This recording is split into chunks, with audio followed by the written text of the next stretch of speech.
जिन पे मिट्टी चोरी का आरोप है, जिन पे दीवार धंसाने का आरोप है, वारंट निकला हुआ है, आपको कहीं दिखा क्या देव कुमार धाम? ये तो आरोप फिर आप पे लगेगा ना कि आपकी पुलिस उनको परेशान कर रही है। चुनाव भर तो आप छोड़ सकते थे उनको। और अपराध कर रहे हो वो, और चोर को चुम्मा देंगे क्या? 2 करोड़ नौकरी देने की आपने बात की, अब 2 साल के बाद में सेना का भर्ती निकाला, वो भी ठेका मजदूरी पर।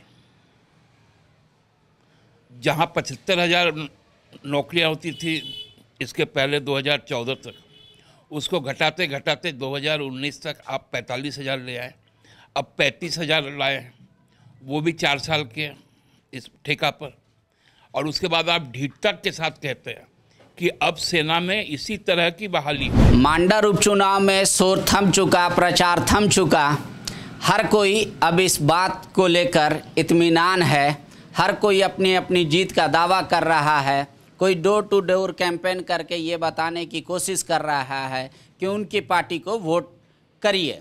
हमारे साथ जेएमएम के महासचिव सुप्रियो भट्टाचार्य जी हैं, काफ़ी मेहनत कर रहे हैं मांडर उपचुनाव में। दादा, अभी तक क्या कुछ भाव पाए, जनता का दिल कितना आपके पक्ष में? मांडर हमारा रहा है, मांडर हमारा रहेगा। मांडर में कोई भी तांडव कोई भी मचा ले, लेकिन जिस तरह से पूरे झारखंड में मांडर की थाप बसती है, इस बार भी मांडर जो चौथा उपचुनाव होगा वो रिकॉर्ड मतों से हम लोग जीतेंगे। लेकिन जो गांव घर में घूमने में कई किसान अभी भी सरकार पे ये इल्ज़ाम लगा रहे हैं कि उनका जो ऋण माफ़ी का है उनको लाभ नहीं मिला, बैंक वाले परेशान किए हुए हैं। बोल रहे बालू सरकार ने बंद कर दिया, हम लोग का ट्रैक्टर 3 रिमाइंडर के बाद वो बैंक वाले ने नोटिस दिया कि ट्रैक्टर वापस करो। बोल रहा थाना में फाइन का सिस्टम ही बंद कर दिया, अब सीधे केस कर दे रहा है। तो ऐसे कई मसले हैं जिस पर सरकार से नाराज़गी है लोगों में। नहीं, देखिए, सरकार से नाराज़गी नहीं है, लोगों के बीच में भ्रम फैलाया जा रहा है। उस भ्रम को भी हम लोग, चूँकि आचार संहिता का मामला है, इसलिए बहुत सारी चीज़ें हम लोग खुलकर बोल नहीं पा रहे हैं, उसमें बंदिशें लगी हुई हैं। लेकिन 26 तारीख के बाद जो भी लोगों की शिकायत है या जो भी लोग इसके पीछे गलत कर रहे हैं, उनको चिन्हित करके दंडित भी किया जाएगा। और ऐसा कोई भी व्यक्ति नहीं होगा जिसको बैंक अकारण परेशान करे और किस्तें ना चुकाने के एवज में उसका ट्रैक्टर जब्त करे। वो किसी का ट्रैक्टर जब्त नहीं होगा, क्योंकि ये यहाँ पर बालू का जो उठाव में जो परेशानी है, एक तो अभी एनजीटी का जो रोक लगा हुआ है, उसके पहले पंचायत चुनाव था तो नीलाम नहीं हो पाया था। अब वो सारी प्रक्रियाएं शुरू होंगी और हमको लगता है उसके बाद से ये सारी भ्रम समाप्त हो जाएंगे। लेकिन इस सरकार में भी यहाँ गांव देहात के लोग जो कर रहे हैं कि पुलिस वाला का ज़्यादा चल रहा है, नेता का कम। पुलिस जिसको चाह रहा है उसको कुछ कर दे रहा है। बोला FIR तो इतना कर रहा है बिना पूछे समझे कि कोई उसका समझ ही नहीं है। हम लोग कई बार दलील दे रहे हैं, कई बार बता रहे हैं कि ये पहले का बालू है, रखा हुआ बालू है, कुछ सुनने को तैयार नहीं है। बोला ऐसे अराजकता का स्थिति फैल गया। नहीं, देखिए, किसी भी तरह की पुलिस या उद्दंडता हम लोग बर्दाश्त नहीं करेंगे। जो कानून सम्मत है, विधि सम्मत है, पुलिस उतना ही काम करे, आगे बढ़कर पुलिस काम ना करे।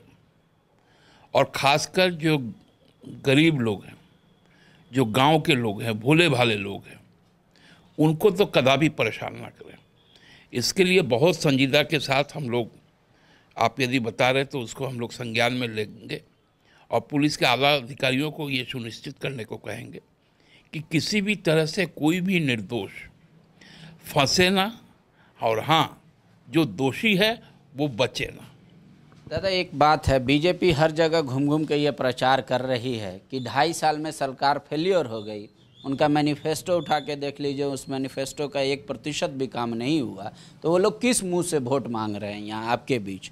तो सरकार को आप लोग वोट मत दीजिए, सोई हुई है हेमंत सरकार, उसको जगाने के लिए आप लोग गंगोत्री कुजूर को वोट दीजिए। वो लोग कह रहे हैं कि अगर इस बार चुनाव हार जाते हैं, उपचुनाव 2 साल का मामला, तो सरकार जग जाएगी, कुछ काम करने लगे।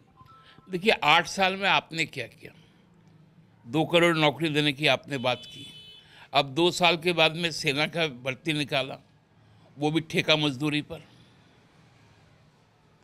जहाँ 75,000 नौकरियाँ होती थी इसके पहले 2014 तक, उसको घटाते घटाते 2019 तक आप 45,000 ले आए। अब 35,000 लाए हैं, वो भी 4 साल के इस ठेका पर। और उसके बाद आप ढीठता के साथ कहते हैं कि अब सेना में इसी तरह की बहाली होगी, 4 साल से ज़्यादा वालों की बहाली नहीं होगी। कोई उसका भाजपा का नेता कहता है कि जब वो 4 साल के बाद निकल जाएगा तो मेरे घर का दरवा नहीं करेगा। कोई कहता है कि हम उसको बाल कटाना सिखा देंगे, कोई कहता है कि गाड़ी चलाना सिखा देंगे। तो इस तरह से भारत के सेना के साथ जो सरकार मजाक करे, उस पार्टी को हिम्मत है हम लोगों से आंख मिला के बात करने की? युवाओं को तो केंद्र भी ठगा, आप भी ठग रहे हैं।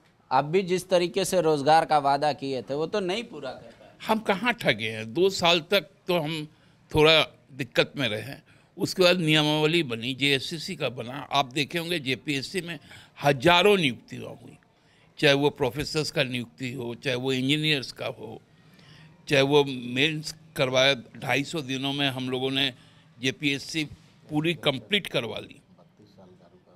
जो 32 साल से जो एग्रीकल्चर का रुका हुआ नियुक्तियाँ थी, उन नियुक्तियों को पूर्ण कर दिया। तो लगातार रोज का रोज खेल के जो अधिकारी थे उनकी नियुक्ति हुई, स्वास्थ्य विभाग में नियुक्ति हुई। नियुक्ति तो हम गिनाएंगे, क्योंकि आप लोग रोज का तो काउंट करते नहीं हैं। और ऐसा कोई दिन नहीं है जिस दिन 50, 100, 70, 200, 500 नियुक्तियाँ नहीं होती है। टीचर को हम लोगों ने, जो पैरा टीचर का लंबा 20 साल पुराना मांग था, उसको हल करके दिखा दिया। सहायक पुलिस का समस्या को हल किया। हम तो रोज का रोज एक नई समस्या आ रही है और उसको हल करते हुए आगे बढ़ रहे हैं।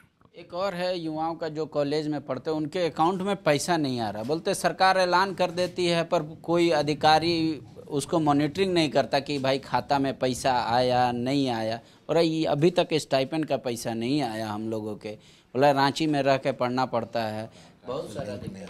देखिए, जो प्रॉब्लम है ना वो एनआईसी का प्रॉब्लम है, और वो भारत सरकार की संस्था है। उसके आधार के साथ जो लिंक करना है बैंक के अकाउंट को, ये जानबूझकर इस राज्य को एनआईसी के द्वारा परेशान करवाया जा रहा है। तो एनआईसी जब तक नहीं सुधारी गई, और वही एकमात्र नोडल एजेंसी। देव कुमार धान से डर है जेएमएम को? वो खुद कहाँ है इस मैदान में? बोल रहे पुलिस के डर से, आपकी पुलिस उनको इतना परेशान कर रही है, उनकी पूरी पार्टी यही प्रचार कर रही है कि पुलिस वालों के डर से भागे हुए हैं। अरे जिस पे वारंट निकला हो, जो भगोड़ा हो, कोई मिट्टी चोर हो, तो वो लोग हम लोग से बात करेगा क्या? जिन पे मिट्टी चोरी का आरोप है, जिन पे दीवार धंसाने का आरोप है, वारंट निकला हुआ है, आपको कहीं दिखा क्या देव कुमार धाम? तो ये तो आरोप फिर आप पे लगेगा ना कि आपकी पुलिस उनको परेशान कर रही है। चुनाव भर तो आप छोड़ सकते थे उनको। और अपराध करे हो वो, और चोर को चुम्मा देंगे क्या? चोरी भी करे और सीधा चोरी भी करे। आइए देव कुमार धाम को, यदि हमको गले मिलना होगा तो आ जाए, मंडल में हम हैं, आके मिले, कोई पुलिस उनको तंग नहीं करेगा। लेकिन घूमे तो एक भगोड़ा को बचाने के लिए कहाँ कहाँ से लोग आते हैं, दूर दराज से लोग आए थे यहाँ पर। लेकिन आप बोले कि एक टोपी वाले आदमी आए, पगड़ी पहन के बोले, तो वो तो आपकी सरकार को जिम्मेदार माने। पिछली घटना को जो रांची में हुई, वो बोल रहे हैं कि जेएमएम और बीजेपी दोनों दोषी है इसके लिए। आपका तो यहाँ पर चुनाव चिन्ह तक नहीं है, तो आप आए क्यों? आपके साथ में आप जिसको प्रत्याशी बोल रहे हो वो साथ में नहीं है, तो आए क्यों? और जेएमएम कितना संजीदा है रांची के घटना पर, उसके लिए हमको ओवैसी साहब का प्रमाण पत्र नहीं चाहिए। हम लोगों ने करके दिखाया है। रांची का हर समाज, खासकर अल्पसंख्यक समुदाय, हेमंत जी पे विश्वास करता है, झारखंड मुक्ति मोर्चा के विश्वास करता है। और मेरा नाम ही तो जो है ना, पुराने दौर में आप चल जाइएगा तो जोला महातो मियाँ, यही तो जेएमएम है। तो आप हमको कहाँ उनसे अलग कर पाएंगे? हमारे तो रगों में हमारे यहाँ के लोग हैं, मूलवासी है, आदिवासी है, तो हमसे अलग कोई कर पाइएगा क्या आप? दादा एक आखिरी सवाल, जब लोग वोट करने जाएं और जो आपको अभी देख रहे हैं इस स्क्रीन पर, आप उनसे क्या अपील करेंगे कि क्या उनके दिमाग में, जहन में बात रहे जिसको वो ध्यान करके वोट करें? देखिए, अभी मानसून का समय है और अब आप देखिएगा कि बहुत सारे ब्रांड में एक पे एक फ्री है, तो आप एक विधायक चुनिए, हम आपको 2 विधायक देंगे। एक जो सड़क पर रहेगा, एक सदन के अंदर रहेगा। शुक्रिया। जेएमएम का मानना है कि अगर आप कांग्रेस के प्रत्याशी को जिताएंगे तो 2 विधायक मिलेगा, शिल्पी सदन में रहेंगी और बंधु तिर्की सड़क पर रहेंगे। कह रहे मानसून ऑफर है, जनता को ऑफर का लाभ लेना चाहिए। शुक्रिया। बायोम। डॉक्टर बनने का है सपना मगर सही गाइडेंस की है कमी, तो आए बायोम। रांची में सिर्फ मेडिकल की तैयारी के लिए एक बेहतरीन संस्थान, नीट और एम्स की तैयारी के लिए सन 2001 से मेडिकल प्रिपरेशन के लिए सबका भरोसेमंद संस्थान बायोम, इनू एवं नगरा टोली, Ranchi. thefollowup.in. Like, share and subscribe. www.thefollowup.in